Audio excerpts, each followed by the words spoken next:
The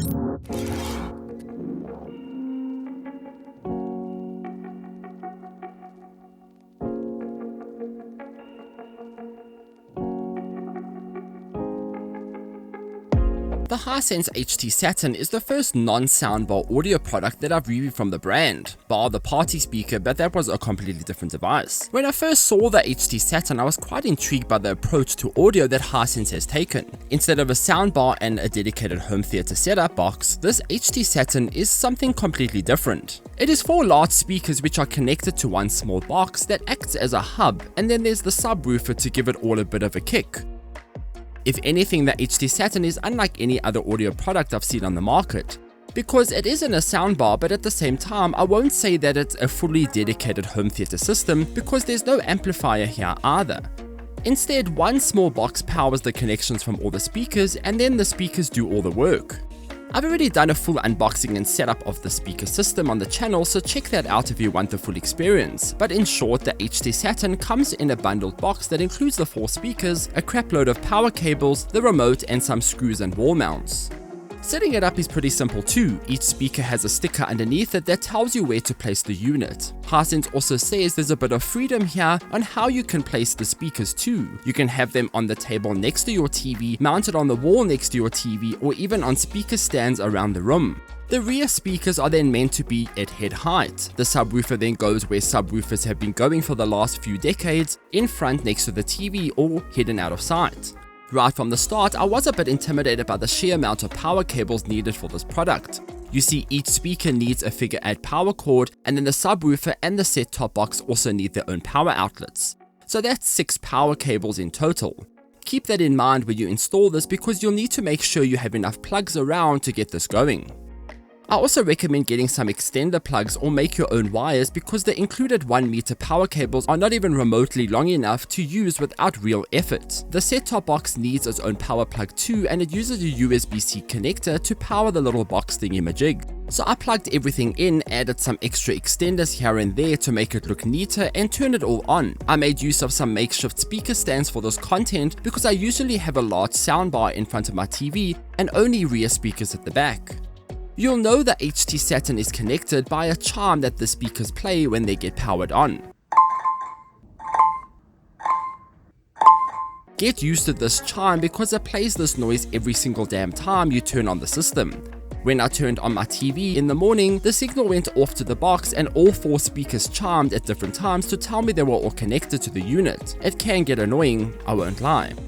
This is not the first time that Hisense has included some sound that nobody needs when you turn on a device. When I reviewed soundbars last year, the same thing happened.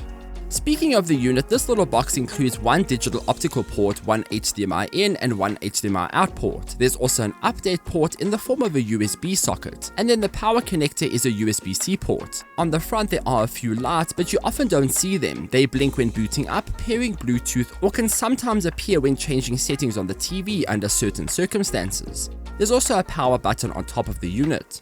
So you might be wondering how you see all the settings and the tweaks on the sound system if there's no amplifier with the screen to look at. Well, the remote doubles up as a small display for that feature and includes buttons to control the unit.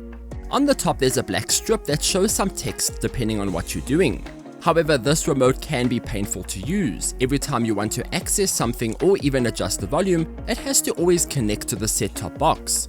This connection process takes a few seconds, sometimes up to 5 seconds. It also disconnects within a few seconds if you're not pressing a button, so if you're toggling the equalizer to test out what you prefer to use, by the time you change it to the next option, guess what? It needs to bloody connect again. Sometimes the screen would even time out when I was connecting, so I would have to restart the connection process again. So essentially you have to sit there and spam a button so the screen doesn't go off and always reset the connecting process. I found this incredibly frustrating, so much so that I ended up refusing to use the remote completely after a while. The good news here is that you can live without the remote under certain circumstances. If you have a Hisense TV, of course, and you can always set up the sound system using the remote frustratingly at first, and then always rely on eARC just to adjust the volume. But in the perfect world, you should have a Hisense TV because it seems like it fully integrates into the sound system a lot better than other TVs. The Hisense 100Q7N, which I was reviewing from Hisense during this review process of the sound system, does have some awesome integration into the HT Saturn that let me control every aspect of the unit. So whatever I could do on the remote, I could do on the TV, while except for Bluetooth pairing for music playback, that needs to be done on the remote for obvious reasons, because you're doing an external connection to the sound system and you're not going through the TV for this method. On the topic of settings, the HT Saturn comes with the usual things you would expect from a sound system. When connecting to a Hisense TV, it is all accessible on the TV itself.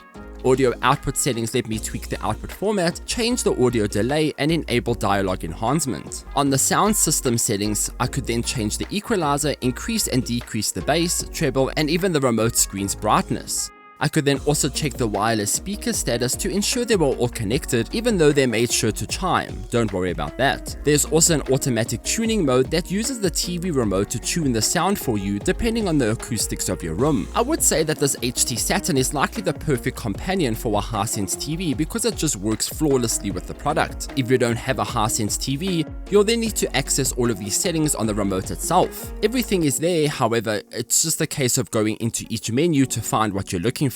If you have a Hisense TV, you can also make use of the high concerto mode that links the TV speakers and the sound system together for extra depth. I wasn't very keen on this feature at first, but I actually ended up enjoying it. While the TV speakers are weak and pathetic in comparison to the HT Saturn speakers, the extra drivers did add a bit of extra immersion to the experience.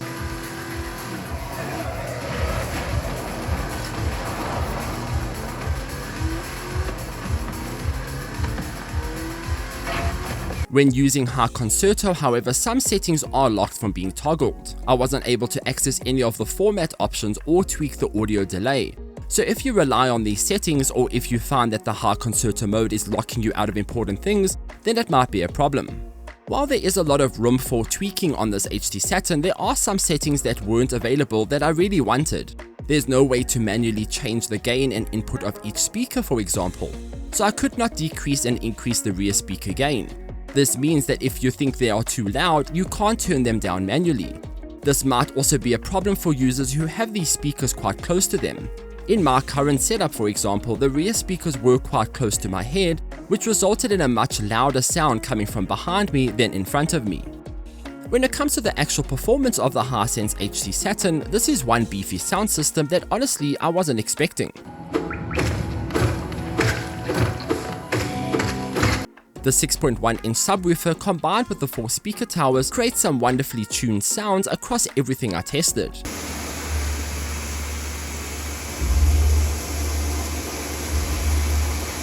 Altogether, the sound system includes 13 speakers. There's also up-firing speakers on each of them to help deliver the Dolby Atmos experience.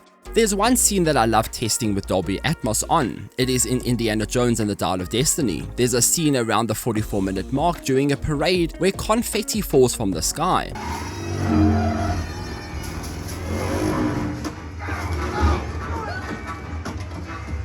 With Dolby Atmos enabled, you can hear all the rustling of the paper around you as it fills the space in the ceiling. Of course, you can't hear it in this video, but I tested it and it was wonderful. The rustling was clear and it filled the area above my head, the way Dolby Atmos should. The scene was then followed up with the heavy motorbike engine sounds and the suspenseful backtrack playing all over it. It is one of the best scenes for Dolby Atmos, and if you want to test your sound system, I highly recommend it. But other TV content was also enjoyable even if it wasn't Atmos. General YouTube videos, TV shows, and movies all sounded incredible. Gaming was also fantastic. The surround sound experience elevates the experience here, breathing life into the world behind the camera. I did have a bit of an issue with how loud the rear speakers were at times, because they could be a bit more distracting in games than in movies, but I did get used to them.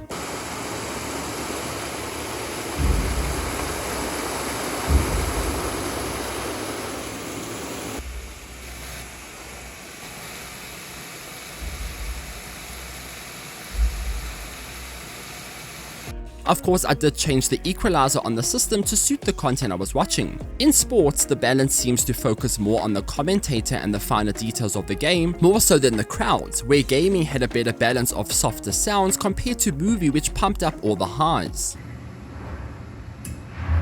Welcome back, Marco.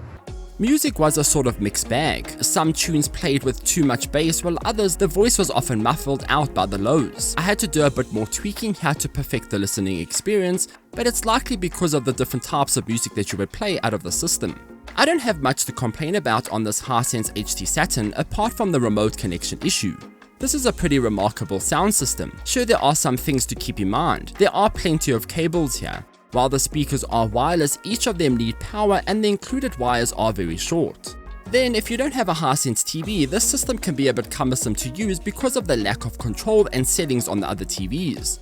But it works well enough if you use the remote. Lastly, that turning on chime, who thought this was a good idea, and is there any way we can turn it off? Please, can someone just help me?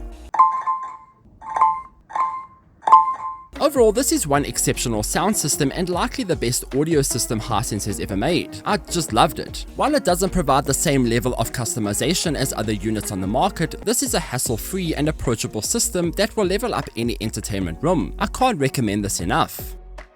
So those are my thoughts on the Hisense HT Saturn sound system. Do you have any questions? Let me know in the comments down below. Also, while you're here, be sure to check out my review of the Hisense 100Q7N TV that I just put up. The two products together do create quite an awesome experience. Also, keep your eyes on the channel in the coming months for the upcoming Hisense 2025 TV range reviews. And as usual, thanks for watching, and until next time, farewell.